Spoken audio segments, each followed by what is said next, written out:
जा जईबू त जा ए सनम, देके जिंदगी भखातिर जखम। जा जईबू त जा ए सनम, देके जिंदगी भखातिर जखम। जानी सोचा हमरा बारे में, तोहरा खातिर हमरा माइल न रहे। ई प्यार कल्हे परसो के काइल न रहे। भुला गइलू ऐसे जैसे भइल न रहे।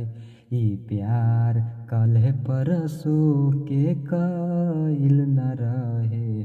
भुला गइलू ऐसे जैसे भइल